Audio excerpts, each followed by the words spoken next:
welcome back to the channel. It is day 4 of ZineQuest, and I'm looking at two things that I really enjoy. ShadowDark and the writing of Jeff Stevens. Now, this is a little bit late to the project, so there's time of recording.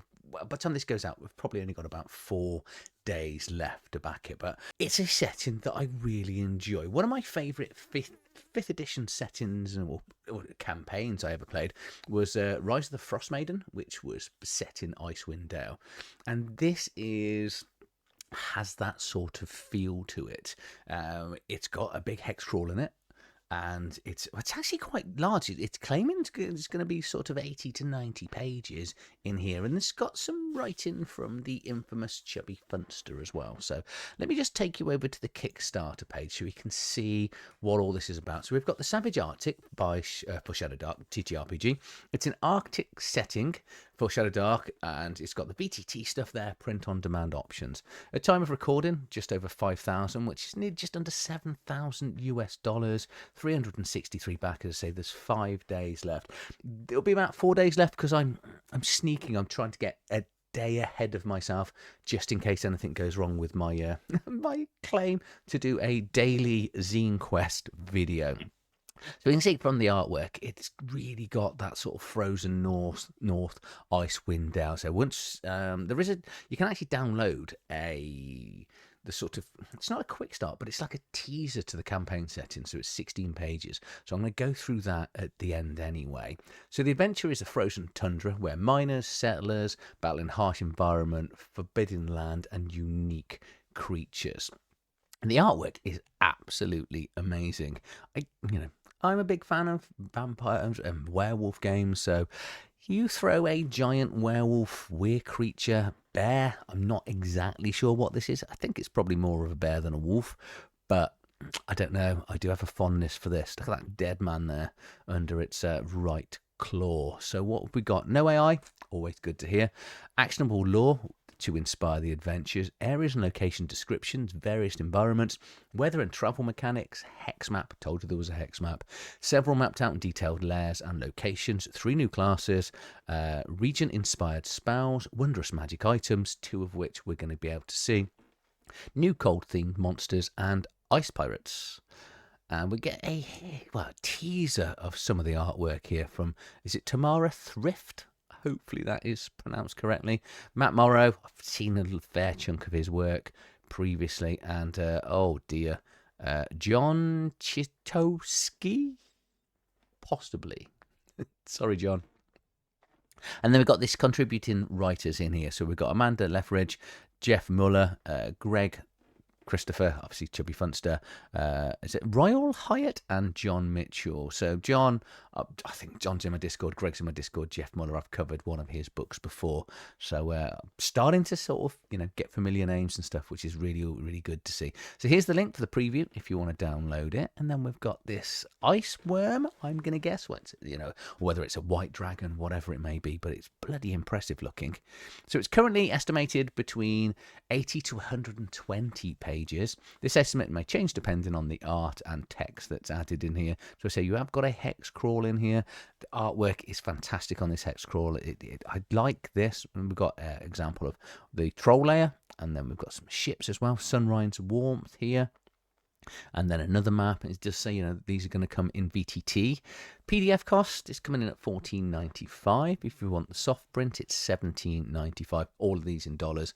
VTT at least $14.95 here.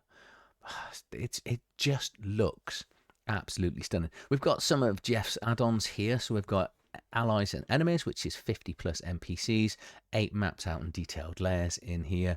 Treasures from the Dark. I've got a copy of this. It is absolutely amazing. Still to review. I did like a preview video. I've still got to come back and review this. This is like 100 odd magic items, but they're also leveled magic items, and they've got the magic items that, it's all in sets and stuff. There's lots of cursed items. So it very much feels, if you're a 5th edition sort of cursed items fan, that sort of thing. But yeah, there's lots of really interesting stuff in here. Then we got the Temple of the Bonemonger, which is a 1 and 2 session adventure. Don't know this one, but it does. It's a dungeon crawl adventure with new classes. Horror of the Cornfield. I've seen the cover art for this. I think this is I think this is a full colour artwork, but so it's a Halloween Thanksgiving one shot, which I don't mind if you want to send me copies of what I'm missing, Jeff. And then we've got Fudgy Pudding Steals Christmas, which I started reading, and Jeff was going to come on the live channel to actually do a live playthrough of this as a one-shot. Sadly, we ended up sort of not being able to get our diaries aligned for the Christmas one-shot. Maybe the end of this year, we'll be able to get Jeff back on to do this. So say this is a really fun, sort of Grinchy-esque inspired adventure that just takes you into a dungeon crawl. Really like it. Again, I haven't finished it because we were hoping to sort of say, you know, I was hoping to play in it, which is makes it difficult to review everything in here. So he's a small company. He's going to use print codes, so it should be print on demand for your local drive-thru RPG, which is always good to see. So what we're going to get in the rewards when we get into it. So PDF is $10 here. Softcover is, for the print code, is about $10. Obviously, you're going to get your additional sort of distribution and what am I trying to think of, delivery fees from drive-thru RPG. We've got the BTT coming in. So at $10, which is, that's Foundry, isn't it, there? Then PDF and print codes comes in at 18. Foundry, PDF and print codes. What we're going to get for everything. So everything is only $25. That's an absolute steal for such a great set in them. So we've got all the extra stuff in here, an add-on of Jeff's. You know, Figgy Pudding's Christmas. It's really good. And obviously, if you want Horror on Cornfield, maybe grab that as well, because who doesn't want a Halloween inspired adventure? But definitely you're going to want to get Treasures from the Dark, sorry. It's a really, really good Games Master's guide for treasure, and well, obviously players are going to enjoy it as well, you know, because you know players do like magic items. So right, let's just get into sort of it's not like a quick start rule, but it's just sort of basic guide, campaign setting, overview here. So this is 16 pages. Again, we've got this wonderful artwork here, so it's a free preview. So details of who the art covers by, I'm going to stop reading out names because I'm going to mispronounce things, but obviously development and writing by Jeff Stevens and editing by Ben Doherty. It's probably Doherty, I don't know. I've done it again. I should stop reading names. So again, we've got this artwork here, which I think was Tamara Theriff's artwork when we went through it. But the Arctic setting itself, this is going to take you through the sort of how, well, there was sort of like a mining communities there a few hundred years ago, so we've got different mining things. Well, they're still here, but it'll take you through the climate in the Arctic. So you have got the weather does change every 3 months, so it, you know, goes from the harshness in the winter to some of it mounting during the summer. Talks about the food in the Arctic, so where the coastal people, they're going to live on things like berries, grass, and kelp and seaweed. The interior people are, you know, obviously inland, are going to live on moose, caribou, bear. Good luck hunting the bear. You know, thunderbirds, other creatures, and they've got some edible moss. Talks about food preservation, dwellings in the Arctic and their houses and things. And look at food and gear caches, and then we've got a random D8 table here. So if you do find a cache, well, don't roll a 6 because you're not going to get much in there.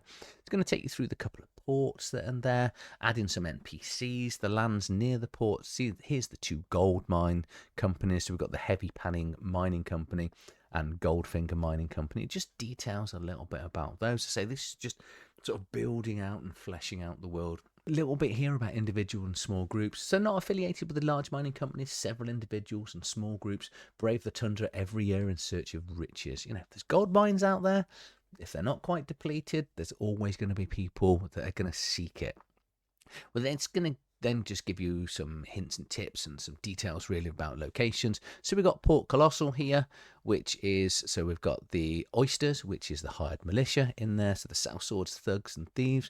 We've got the city's elected mayor, in inverted commas, so maybe they've put themselves into that position of authority. What's that? Sandra Black is a rotund elf. I love the thought of a fat elf. You don't really see many sort of rotund. Maybe I shouldn't use fat.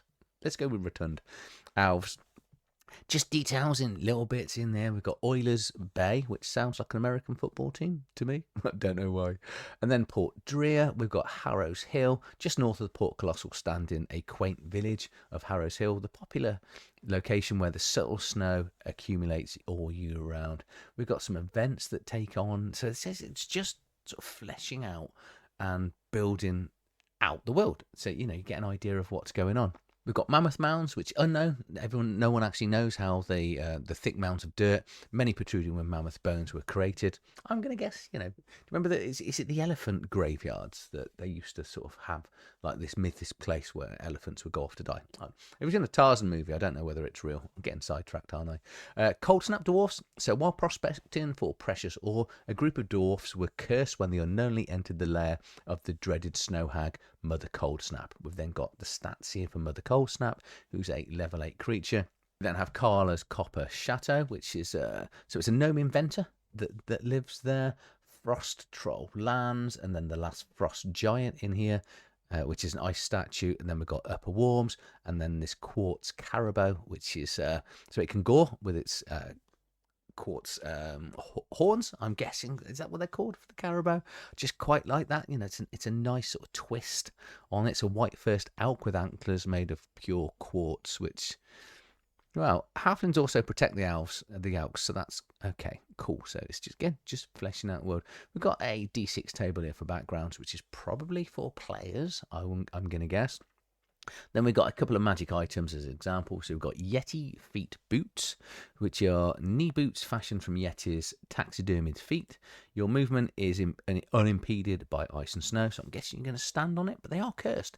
These boots give off a pungent scent noticeable to all within. All charisma checks by you and your allies close have disadvantage. This is going to give you an idea of how wonderful Jeff's magic item book is, because it's full of things like this.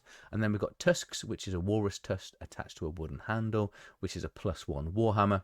But twice a day, a d4 damage with a melee attacks and advantage on strength checks for 3 rounds. However, you are going to get a curse. You desire to eat clams and snails. Not quite as bad as a curse.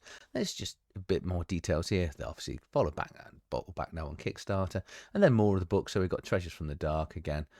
Horror in the Cornfield, Temple of the Bone Mongers, and Figgy Puddins Steals Christmas. So that is my fly through of the Savage Artic. It's campaign setting. I'd say it's a longer one.